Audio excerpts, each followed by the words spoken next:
Welcomes to daily vocab hub. तो दोस्तों आज मैं एक प्रैक्टिस सेशन लेकर आया हूँ जो आपके जामिया एंट्रेंस और इसके साथ साथ सभी कॉम्पिटिटिव एग्जाम्स के लिए बहुत इंपॉर्टेंट रहेगा, क्योंकि ये जो आज का जो लेक्चर मैंने सेट किया है वो प्रोनाउन बेस्ड है। प्रोनाउन से जो मोस्ट इंपॉर्टेंट क्वेरीज हमारी बनती हैं वो सारी की सारी मैंने आज के सेशन में डिस्कस की है। सेशन थोड़ा लंबा हो जाएगा लेकिन पूरा ज़रूर देखना है क्योंकि इम्पोर्टेंट बहुत है। ठीक है, चलिए स्टार्ट करते हैं। लेट्स मूव द आगे बढ़ते हैं गाइस। ठीक है, चलिए स्टार्ट करते हैं। तो एरर डिटेक्शन से लिया गया है आज का जो सेशन है वो एरर डिटेक्शन पर सेट किया गया है, मतलब एरर पर सेट किया गया है, जिसमें हम प्रोनाउन बेस्ड क्वेरीज लेंगे जो बेसिक टू एडवांस लेवल तक जाएंगी और कोशिश करूँगा 100% तुम्हारा मतलब एक्यूरेसी हो और बेस्ट एक्सप्लेनेशन हो और आसान भाषा में आपको समझाया जाए। चलिए स्टार्ट करते हैं। तो आज के सेशन की पहली क्वेरी है, You and I have done my best in the examination। ठीक है, तो जब कभी भी ध्यान रखना दो या दो से अधिक प्रोनाउन एंड से जोड़े जाते हैं। अगर वो प्रोनाउन सिंगुलर फॉर्म में होते हैं तो उसे हम जोड़ते हैं 231 में, अगर प्लूरल फॉर्म में होते हैं तो उन्हें जोड़ते हैं हम 123 में। देखो यहाँ जब आई सिंगुलर रखा हुआ है तो यू भी सिंगुलर है, इसका मतलब दोनों सिंगुलर फॉर्म में। तो स्ट्रक्चर तो सही रखा हुआ है क्योंकि पहले सेकेंड आएगा फिर थर्ड फिर फर्स्ट, थर्ड देगा नहीं तो फर्स्ट रखा हुआ है, यानी ए पार्ट पूरा सही है। सब्जेक्ट प्लूरल हो गया तो वह भी प्लूरल आएगी और परफेक्ट है तो थर्ड फॉर्म आएगी, यानी बी पार्ट भी हमारा सही है। लेकिन अगर ऐसी कंडीशन है फर्स्ट पर्सन मौजूद हो और हमें क्या शो करना हो, पोसेशन शो करना हो, तो पोसेशन शो करने के लिए जब फर्स्ट पर्सन मौजूद होता है तो हमेशा अवर का इस्तेमाल करते हैं, चीज़ ध्यान रखनी है। तो ये जो माई रखा हुआ है ये हमारा गलत हो गया, इसकी जगह क्या आ जाएगा, अवर आ जाएगा। ओके, तो सही सेंटेंस क्या होगा, you and I have done our best in the examination. I hope पहला सेंटेंस आपको अच्छे से समझ में आ गया होगा। चलिए आगे बढ़ते हैं, लेट्स मूव द नेक्स्ट। अगला सेंटेंस है, he says it is his problems. वो कहता है कि ये उसकी समस्याएं हैं, बट यू से इट इज योर्स ऑल्सो। तो एक चीज़ ध्यान रखनी, जब पोसेसिव केस के बाद नाउन दे रखा हो और अगर नाउन को हमें रिप्लेस करना हो तो ऐसी कंडीशन में प्रोनाउन का कौन सा केस यूज किया जाता है, पोसेसिव प्रोनाउन। जैसे आई का माइन होता है, यू का योर्स होता है, ही का हिज होता है, शी का हर्स होता है।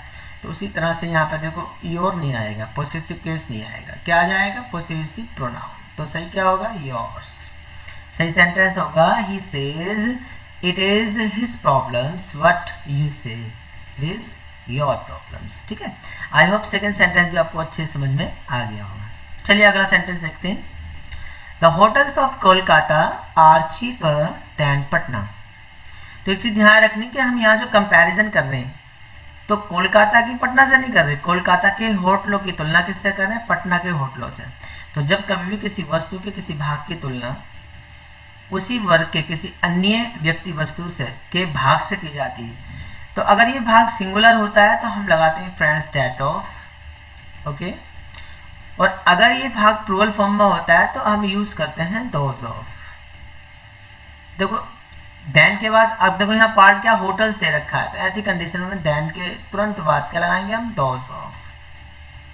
जो कि कंपैरिजन किसका हो रहा है, कंपैरिजन हो रहा है पटना के होटलों का।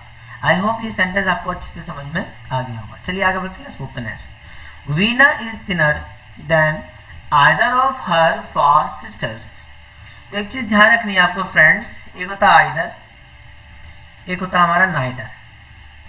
ठीक है, एक होता है नाइदर। आइदर और नाइदर को हम ईदर और नीदर भी कहते हैं अमेरिकन में। ठीक है, ब्रिटिश में आइदर नाइदर और अमेरिकन में ईदर और नीदर। इनके बाद आने वाला जो नाउन होता है वो हमेशा दो ही होता है, दो से ज़्यादा नहीं होता। आइदर का मतलब होता है दो में से कोई एक, और नाइदर का मतलब होता है दोनों में से कोई नहीं। ठीक है, तो ये जो फोर रखा हुआ है हमारा क्या हो गया, गलत हो गया, इसकी जगह क्या आ जाएगा, to sister. Okay, I hope ये सेंटेंस भी आपको अच्छे से समझ में आ गया हो। चलिए आगे बढ़ते हैं, let's move the next.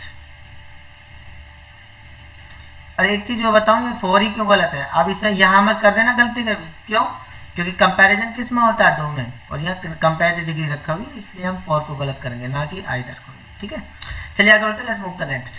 The candidates who we have selected are smart, young and ambitious. ठीक है, तो एक चीज ध्यान रखना कि जब यहाँ रिलेटिव प्रोनाउन हो इससे पहले क्या रखा हुआ हो, कोई नाउन या प्रोनाउन हो और उसके बाद फिर एक क्लोज हो रिलेटिव प्रोनाउन के, और आगे क्या दे रखा हो, वर्ब दे रखा हो, तो ऐसे कंडीशन में यहाँ पे हमेशा ऑब्जेक्ट का रिक्वायरमेंट होता है। तो हु की जगह क्या हो जाएगा, हुम हो जाएगा। लेकिन अगर इससे पहले क्लोज रखा हुआ होता तो हम यहाँ पे क्या लगाते हैं, इसी कंडीशन में हु लगाते। ठीक है, चलिए आगे बढ़ते हैं, let's move the next. This is one of the best suggestions that have ever been made by you. तो एक चीज ध्यान रखनी है, जब रिलेटिव प्रोनाउन से पहले एंटीसीडेंट जो दिया हुआ होता है, एंटीसीडेंट अगर वो सुपरलेटिव डिग्री में दिया हुआ होता है तो ऐसी कंडीशन में रिलेटिव प्रोनाउन डैट का इस्तेमाल करते हैं। तो डैट सही रखा हुआ है। उसके बाद अगर जो वर्ब आता है, अगर ये क्या में दे रखा होता, ओनली वन में दिया होता तो हम ओनली वन के हिसाब से वर्ब लगाते हैं, और केवल वन होता है तो ऐसी कंडीशन में जो पास वाला जो एंटी नाउन होता है उसके हिसाब से लगाते हैं। तो नाउन प्लूरल फॉर्म में तो वर्ब भी क्या आएगी, प्लूरल फॉर्म में। तो हम कह सकते हैं कि सेंटेंस पूरी तरह से सही। चलिए आगे बढ़ते हैं, लेट्स मूव द नेक्स्ट। तो सातवां क्वेश्चन है हमारा guys, Shweta what a beautiful pen. Shweta ने सुंदर पेन खरीदा and gave the sames to her sister. तो एक चीज ध्यान रखना, श्वेता ने जो खरीदा है वही तो अपनी बहन को दिया होगा। ठीक है, तो नाउन को जब हम हटाते हैं तो क्या लगाते हैं, प्रोनाउन। तो आपने सुना भी होगा, pronoun is a word that is used in place of a noun to remove the reputation of the noun. तो इसी नाउन के रेपुटेशन को हटाने के लिए हम क्या लगाएंगे, प्रोनाउन। तो अब निर्जीव है, हमें पता है हमारा नाउन कैसा है, निर्जीव।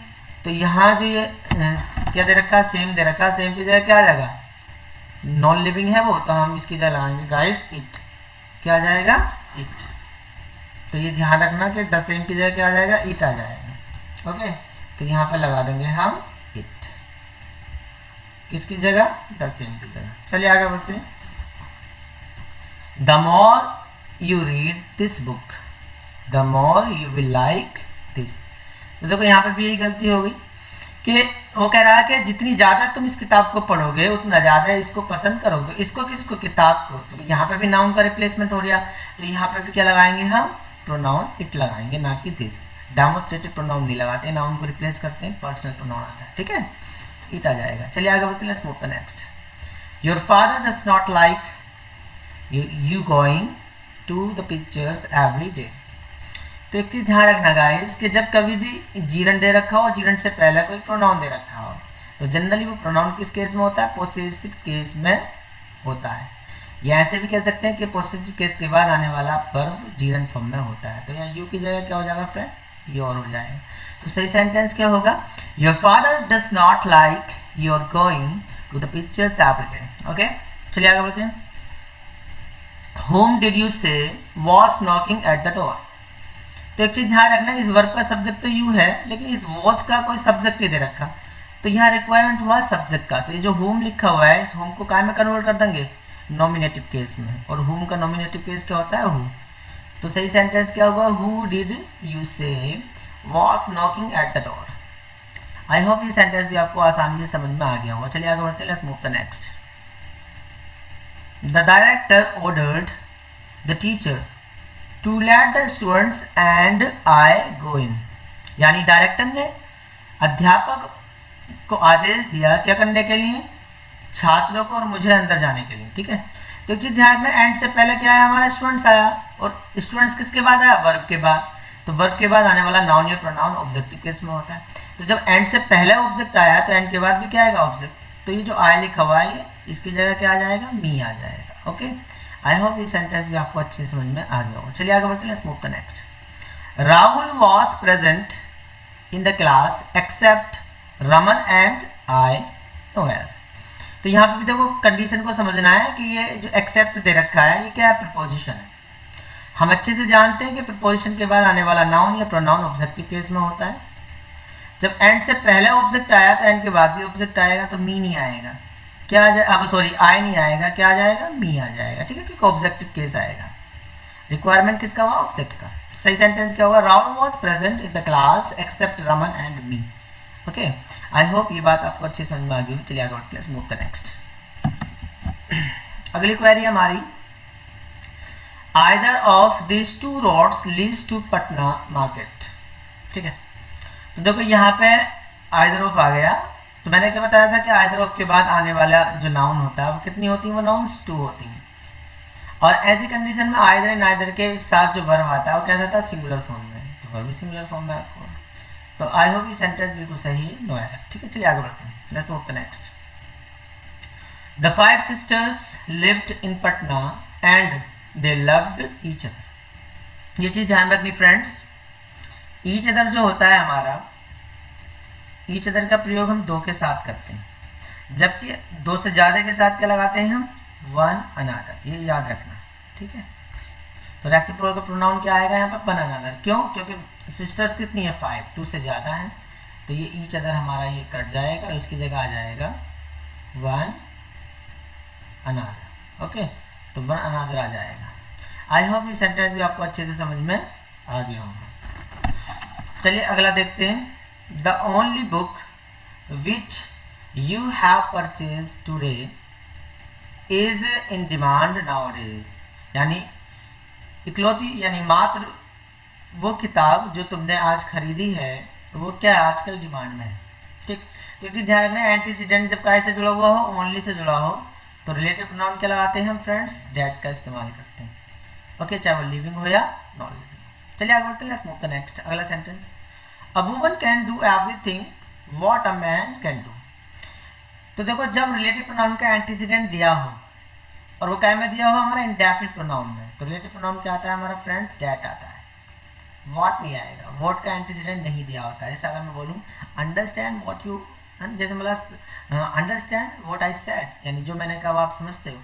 अगर मान लो एवरीथिंग ना दिया हुआ होता तो तब हम व्हाट का इस्तेमाल करते, तो एंटीसीडेंट दिया हुआ है तो यहाँ व्हाट नहीं आएगा, क्या आ जाएगा, डेट आ जाएगा। चलिए आगे बढ़ते हैं। I had everybody and everything who reminds me of my mistakes. तो एक चीज ध्यान रखनी, जब पेयर में जुड़ा हो, एंटीसीडेंट क्या में दे रखा हो, पेयर में जुड़ा हो, तो इस कंडीशन में हम रिलेटिव प्रोनाउन क्या लगाते हैं फ्रेंड्स, दैट लगाते हैं। ठीक है, ये चीज ध्यान रखना, जब एंटीसीडेंट पेयर में दिया हुआ होता है तो हम क्या लगाते हैं, दैट। चलिए आगे बढ़ेंगे, let's move to next. It is difficult to say who is the better of the two brothers. तो जब दो व्यक्तियों में किसी एक को सबसेट कहा जाता है, सबसेट माना जाता है, तो कंपेयर डिग्री के साथ हम दा का इस्तेमाल करते हैं। इसे गलती से भी वेस्ट मत कर देना। ठीक है, इस सेंटेंस में कोई गलती नहीं है, the sentence is absolutely right. चलिए आगे देखते हैं। whomever will violate these rules of law shall be punished।